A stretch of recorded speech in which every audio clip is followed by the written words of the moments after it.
Thank you, Mr. Chair. Good afternoon, everybody, and I too want to thank everybody for being here. And I'm actually very, very glad that we have the opportunity to talk today about the welfare of unaccompanied children in our immigration system. Mr. Chairman, it's been good to try to do as much bipartisan common sense work together as we've had over the last 4.5 years, because we know that when it comes to all issues and conversations about immigration, which is very complex, it gets very passionate real quick. See, too often their stories of unaccompanied children go unheard until a horrific story about their mistreatment shocks the conscience of our country. And it's not just a matter of past tense. It's not just a matter of what happened during the Biden administration or in prior years. One of these stories broke out just a few weeks ago. On Sunday, August 31st, at about 1 or 2 o'clock in the morning, 76 children in Texas shelters were jolted awake. In the middle of the night, with no warning, they were instructed to pack their bags, and immigration officials led them to an airport to be deported. Without a hearing, without due process, and without proper vetting to see if they would actually be safe back in Guatemala, these kids, as you can imagine, were terrified. And as you can see from the declarations filed in court, there's a chart here with some of the quotes from those declarations here behind me.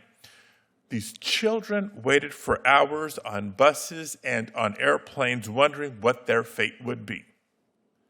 Some feared returning home to abusive families, violence, or forced marriage.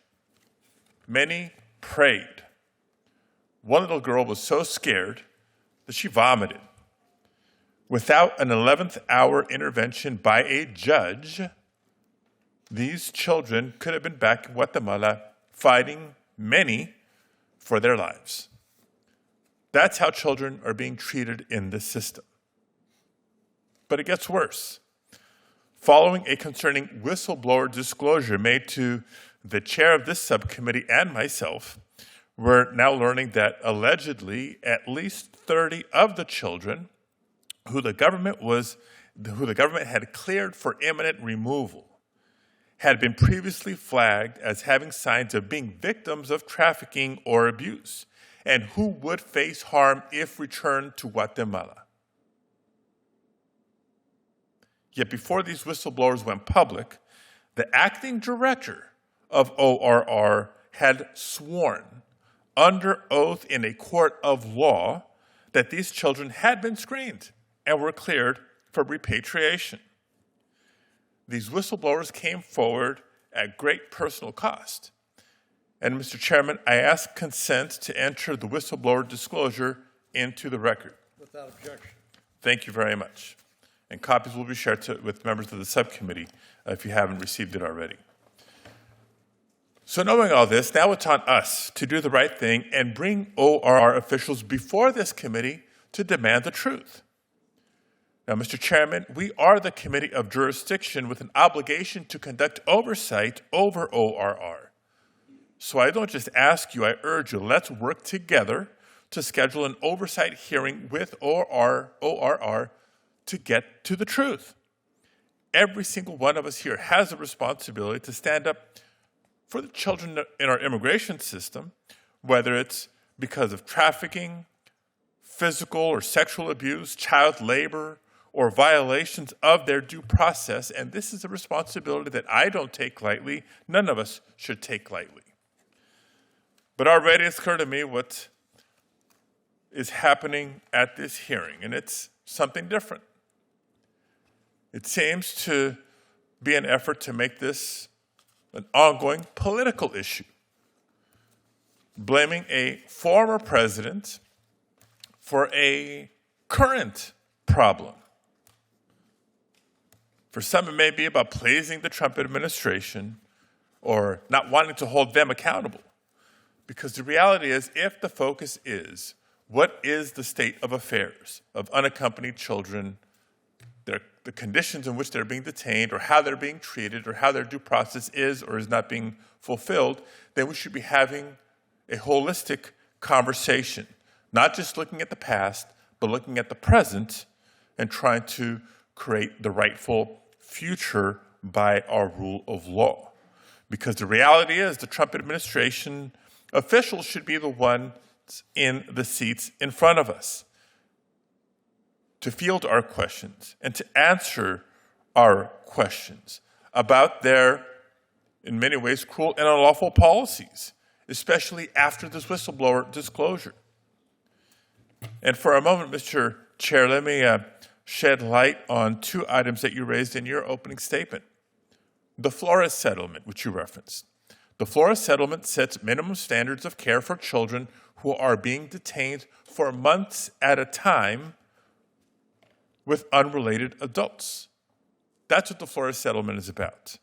The Trafficking Victims Protection Reauthorization Act is a bipartisan law that was signed into law by George H.W. Bush to protect children from exploitation and abuse. So if we truly want to improve our immigration system and protect unaccompanied children, we'd be exercising our oversight authority to ask about the real harm currently happening to children because of the indiscriminate mass deportation policies that this administration is carrying out. There has to be real oversight of this administration and their dangerous treatment of minors. So don't lecture me about kids and then at the same time grab defenseless children in the middle of the night to haul them off to a country when we know they will be in danger. Don't lecture me about kids, but then refuse to call out this administration when they deprive them of representation. And don't lecture me about kids and then refuse to speak out when we hear parents are being forced to decide whether to be deported with their children or let them be sent to ORR shelters, as we learned just this morning. And don't just take my word for it. Just read the heartbreaking reporting in this morning's Washington Post. And Mr. Chairman, I ask consent to enter that article into the record for today's hearing as well. Without objection. Thank you very much. Now, not a single child benefits from political theater. So today, it's my hope that this hearing doesn't devolve into just a competition of who can praise Trump the most or who can bash Biden the best. Because regardless of which party is in the White House or which party is in the majority in Congress, keeping children safe should be a bipartisan concern. In fact, alongside Senator Durbin, I co-chaired a hearing of the Senate Judiciary Committee in June of 2023, one of two oversight hearings that we had that year alone on protecting unaccompanied children and fighting child labor exploitation. That's right. Everybody in this hearing room and everybody watching at home, Democrats demanded accountability from the Biden administration on what happened to children under their watch. And I invite our Republican colleagues to join us in demanding the same accountability from the Trump administration about what's happening to children under theirs. So let's speak up for the children whose lives are on the line, no matter who is in the White House. Thank you, Mr. Chairman.